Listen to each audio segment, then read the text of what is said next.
Bonjour à tous. Aujourd'hui, je vais faire deux nouvelles vidéos qui vont correspondre aux deux derniers paragraphes du cours T1, Introduction à la thermodynamique. Donc cette troisième vidéo aujourd'hui va s'intéresser à une notion importante, c'est l'énergie interne et quelque chose de lié, la capacité thermique à volume constant. Donc l'énergie interne d'un système, ça va être défini très simplement comme une fonction U et on va partir des notions de mécanique. C'est simplement la somme de toutes les énergies cinétiques des constituants, plus les énergies potentielles d'interaction entre constituants.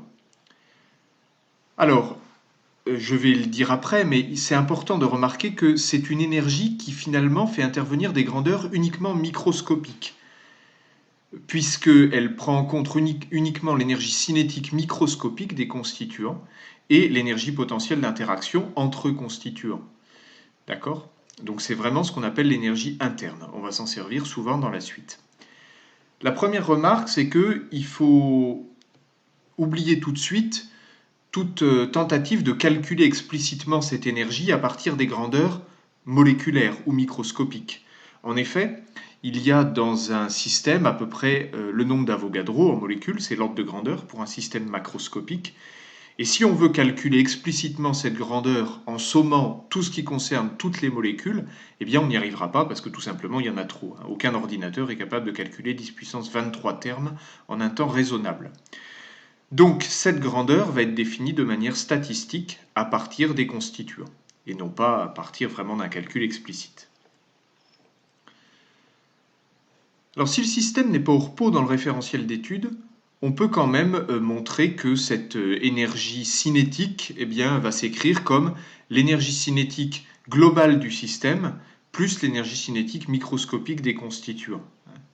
Ça, on l'avait vu dans un TD, c'était ce qu'on appelait le théorème de Koenig, mais c'est hors programme. Je voulais simplement dire que cette énergie cinétique microscopique, en réalité, c'est l'énergie cinétique barycentrique, si vous reprenez l'exercice correspondant qu'on avait fait il y a quelque temps dans le TD sur l'énergie. Et de même, l'énergie potentielle de pesanteur ou les autres énergies potentielles, elles n'interviennent pas dans le calcul de cette énergie interne, parce que c'est vraiment seulement les grandeurs associées soit au mouvement microscopique des constituants, soit à l'interaction entre constituants microscopiques. Le mot est un peu mal choisi parce qu'on ne voit pas une molécule au microscope optique. On peut le voir au microscope à effet tunnel, mais pas optique. En tout cas, quand je dis microscopique, c'est vraiment à l'échelle microscopique, c'est-à-dire à l'échelle des constituants élémentaires du système, donc des molécules par exemple dans un gaz. Si on résume, l'énergie interne d'un système, c'est la part de l'énergie mécanique du système qui est due au caractère discret et agité thermiquement des constituants élémentaires du système. Voilà. Donc ça va vraiment prendre en compte le mouvement des constituants élémentaires et leurs interactions. Alors il y a une propriété importante, c'est que l'énergie interne, c'est une grandeur qui est extensive. C'est pas facile à montrer en fait, mais on va l'admettre. Si on considère deux gaz différents, par exemple, eh bien l'énergie interne du système total des deux gaz, c'est la somme des énergies internes associées à chacun des gaz. Alors le cas particulier le plus important en fait, et le premier qu'on va voir, c'est comment exprimer l'énergie interne d'un gaz parfait. Parce que la définition de U, qui peut être assez complexe au-dessus, elle se simplifie pour un gaz parfait. En effet, dans un gaz parfait, l'une des hypothèses les plus importantes, c'est qu'on néglige toutes les interactions entre particules. Donc, on peut choisir une énergie potentielle d'interaction nulle entre les particules, et l'énergie interne du gaz parfait va simplement s'écrire comme la somme de toutes les énergies cinétiques associées aux particules lorsque le gaz est en équilibre thermique, mais que les molécules bougent.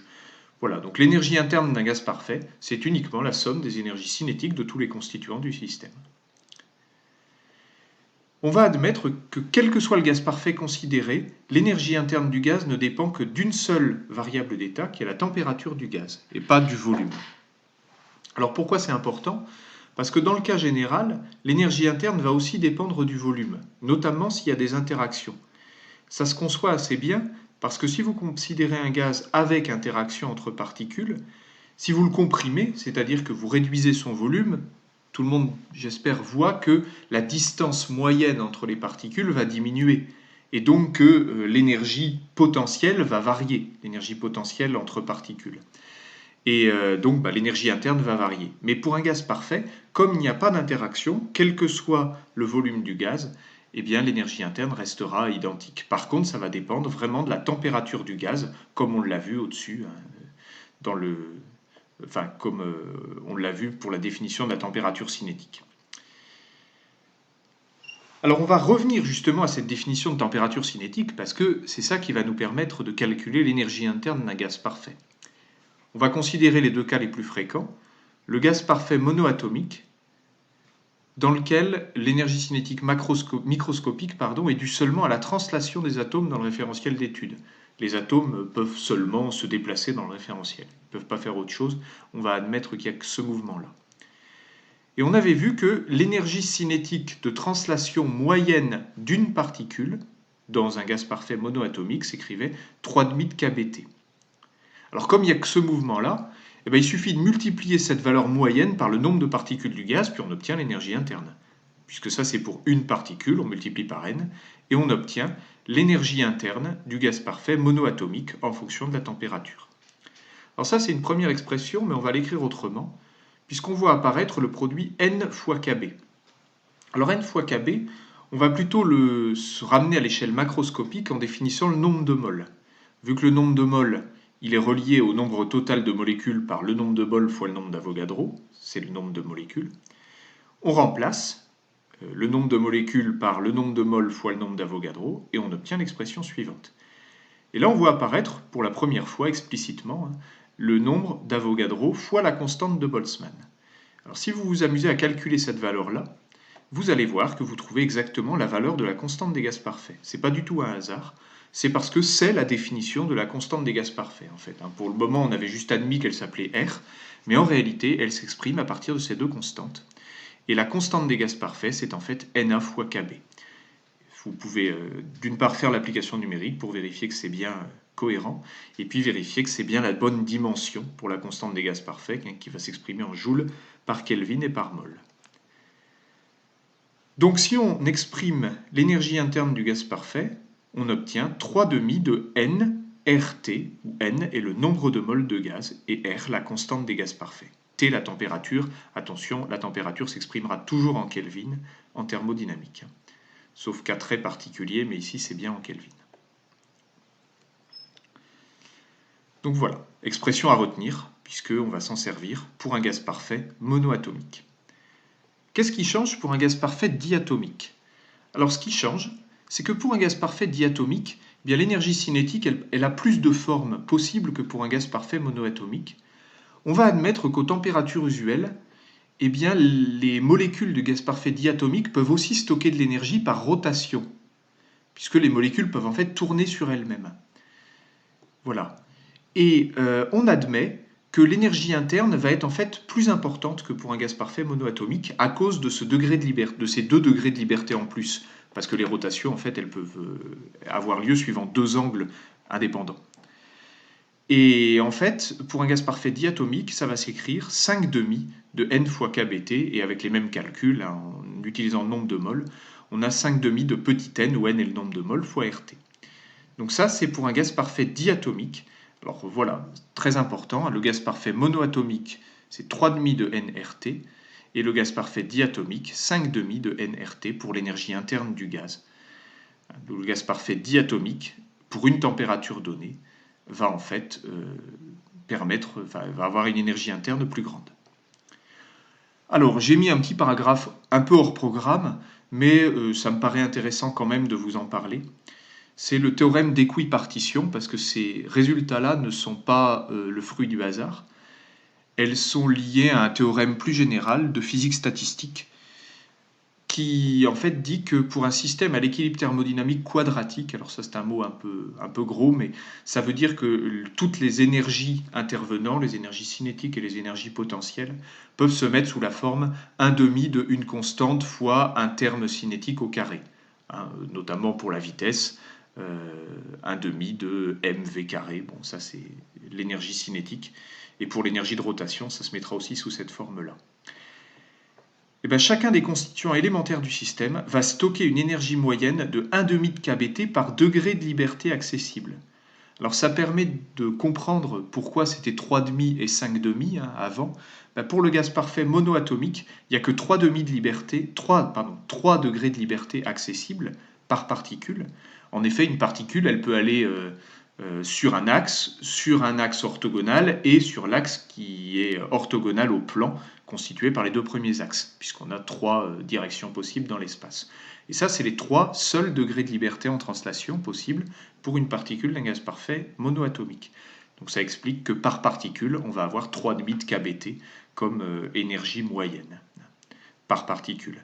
Et par contre, pour le gaz parfait diatomique, on va avoir 5,5, puisqu'on admet qu'à des températures usuelles, on a 2 degrés de liberté en plus accessibles, qui sont les degrés de rotation de la molécule sur elle-même. Donc chaque molécule va stocker 5,5 de kBT, ce qui, quand on le multiplie par le nombre de molécules de gaz, donne ceci. Voilà. Ensuite, on va définir la capacité thermique à volume constant d'un gaz parfait, qui est liée aux grandeurs précédentes. Mais je vous propose un petit exercice. Alors, je ne vais pas mettre la solution tout de suite, juste pour que vous appuyez sur pause une fois que j'ai expliqué l'énoncé, et que vous y réfléchissiez. Donc, on va commencer à se demander ce qui se passe lorsqu'on augmente la température d'un gaz. Eh bien, comment varie son énergie interne? Ça va être important pour la notion après. Alors un petit exercice, vous pouvez prendre 1 minute pour y réfléchir et noter votre réponse sur papier. Si on augmente la température de 10 degrés Celsius d'1 mol de gaz parfait, qui va avoir l'augmentation d'énergie interne la plus importante? Est-ce que ce sera le gaz parfait monoatomique ou diatomique? Et puis, si on augmente de 10 joules l'énergie interne d'1 mol de gaz parfait, est-ce qu'il va falloir plus augmenter la température d'un gaz parfait monoatomique ou diatomique pour avoir une énergie interne qui va augmenter de 10 joules? Bon, c'est juste un petit exercice. Prenez 1 minute pour y réfléchir. Appuyez sur pause.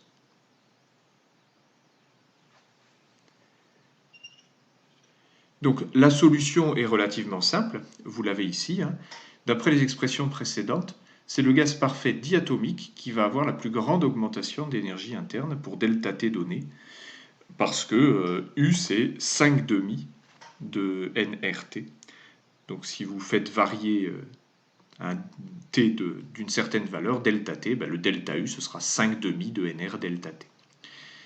Voilà. Et par contre, c'est l'inverse. Lorsqu'on veut simplement augmenter l'énergie interne, eh bien on s'aperçoit qu'il faut augmenter la température du gaz parfait monoatomique davantage pour obtenir un delta U donné. Parce que le gaz parfait monoatomique, à une température donnée, stocke moins d'énergie que pour le gaz parfait diatomique. Alors pour résumer, on va définir une grandeur vraiment très très fondamentale en thermodynamique et générale, qui va permettre de faire ces calculs de façon, on va dire, quasiment automatique. C'est ce qu'on appelle la capacité thermique à volume constant. C'est défini comme la dérivée de la fonction énergie interne par rapport à la température. C'est-à-dire comment varie l'énergie interne avec la température. Quand on calcule la dérivée de ça, on obtient une grandeur qu'on va appeler la capacité thermique à volume constant. Alors physiquement, c'est relativement simple à cerner. C'est simplement le taux de variation de l'énergie interne par rapport à la température. Et on peut le concevoir de la manière suivante. Plus un système possède une grande capacité thermique, plus il faudra apporter d'énergie pour changer la température. D'accord ? Si ça c'est très grand, eh bien il faudra en fait un delta U grand pour avoir un delta T fixé. Alors cette grandeur s'exprime en joules par Kelvin, et l'unité aussi est très transparente. Pour un système thermodynamique donné, l'unité de la capacité thermique à volume constant, donc le joule par Kelvin, signifie simplement, pour une augmentation de 1 Kelvin, de combien varie l'énergie interne en joules. Voilà. Donc c'est une dérivée, mais voilà, on verra que dans des cas particuliers, c'est simplement le rapport entre l'augmentation d'énergie interne et l'augmentation de température. Si on applique ça à ce qu'on vient de voir, pour les gaz parfaits, il suffit simplement de dériver les expressions de l'énergie interne au-dessus. Alors comme c'était simplement proportionnel à la température, ça se dérive très facilement et on obtient ça. CV égale 3,5 de nR pour le gaz parfait monoatomique et CV égale 5 demi de NR pour le gaz parfait diatomique. Voilà. Alors, je vous propose de prendre un petit temps pour utiliser les notions qu'on vient de voir. On va considérer une mole de gaz parfait diatomique, comme le diazote ou le dioxygène par exemple, à température ambiante. Alors voilà, une température raisonnable, comme 20 degrés Celsius, mais on n'en aura pas besoin. Essayez de voir de quelle valeur varie l'énergie interne de ce système si la température augmente d'1 Kelvin ou 10 Kelvin. En fait, une température qui augmente d'1 Kelvin ou de 10 Kelvin, c'est la même chose que 1 degré Celsius ou 10 degrés Celsius. Le delta T, c'est le même en Kelvin ou en degrés Celsius. On va utiliser ça souvent. Voilà, essayez de faire ce petit calcul et voyez si vous retrouvez les expressions. Si vous ne les retrouvez pas, n'hésitez pas à me poser des questions sur le forum.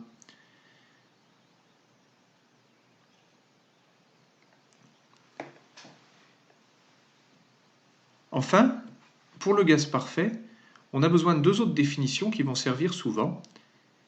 C'est la capacité molaire ou la capacité massique. Je vais expliquer un petit peu à quoi ça correspond.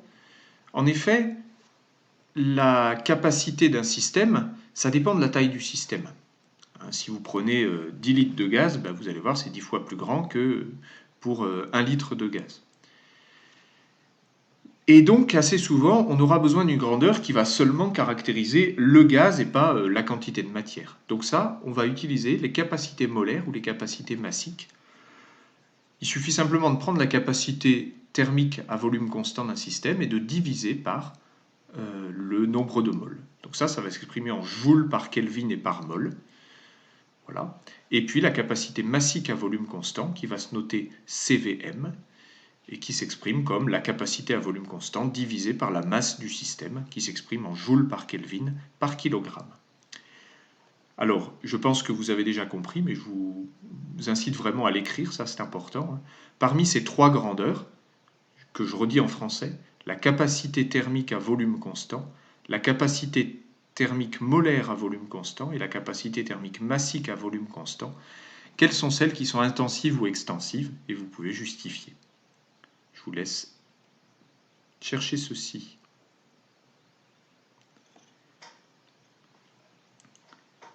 Enfin, on peut définir l'énergie interne d'une phase condensée, qui est le deuxième grand modèle en thermodynamique. Alors une phase condensée, vous pouvez traduire immédiatement, quand on parle de phase condensée, ça fait référence au solide ou au liquide, en général. On verra que la réalité est un peu plus complexe, mais pour nous, dès qu'on a un corps à l'état solide ou à l'état liquide, on va pouvoir parler de phase condensée.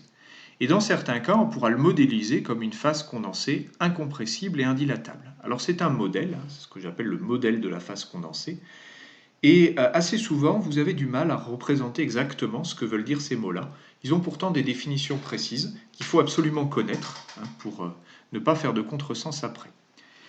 Donc en thermodynamique, on dira qu'un corps est incompressible si le volume qu'il occupe est indépendant de la pression auquel il est soumis ou de la pression du milieu. Alors on peut réfléchir un petit peu, est-ce qu'il y a des corps incompressibles ou pas? Alors en fait c'est un modèle.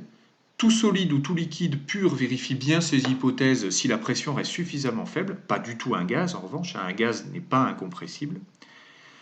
Par contre, ce qu'il faut savoir, c'est que même les solides et les liquides peuvent atteindre des limites de ce modèle-là, de la phase incompressible. Peut-être que vous le savez, mais l'eau est légèrement compressible. Si vous allez à plus de 100 bars par exemple, l'eau va être un petit peu comprimée, mais en fait de manière vraiment anecdotique. La variation relative de volume va être vraiment faible, et donc tant qu'on n'ira pas chercher dans des pressions très élevées, on pourra modéliser les liquides et les solides comme des phases incompressibles, c'est-à-dire de volume qui ne va absolument pas dépendre de la pression.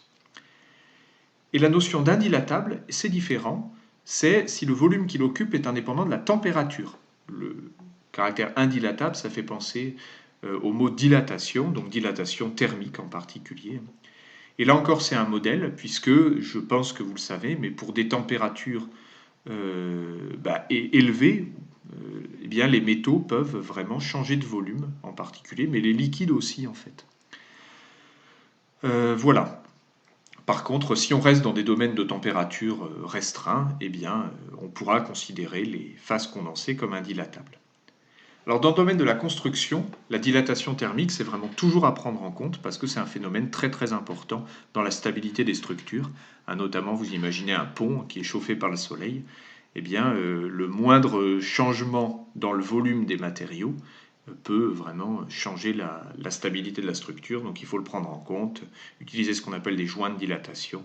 Voilà, c'est vraiment un phénomène important, mais nous on va souvent le négliger tant que les températures restent raisonnables.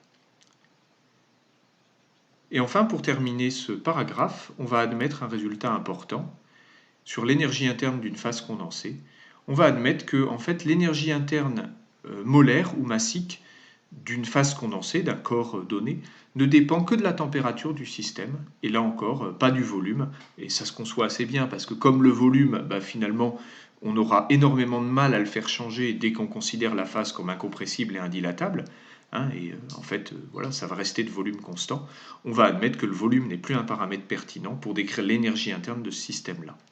En revanche, l'énergie interne d'une phase condensée est beaucoup plus compliquée à expliciter que pour un gaz, en fait, puisque là, certes, les molécules d'un solide peuvent bouger, mais elles sont aussi en très forte interaction les unes avec les autres. Donc on peut admettre qu'on peut définir l'énergie interne d'un liquide ou d'un solide, mais c'est plus difficile à décrire microscopiquement. Donc on va se contenter de définitions macroscopiques pour cette grandeur-là. Je ne vais pas en parler plus parce qu'on va plus en parler dans le prochain chapitre qui va s'intéresser à des bilans d'énergie. Voilà pour cette vidéo. Si vous l'avez bien compris, vous pouvez passer à la vidéo suivante.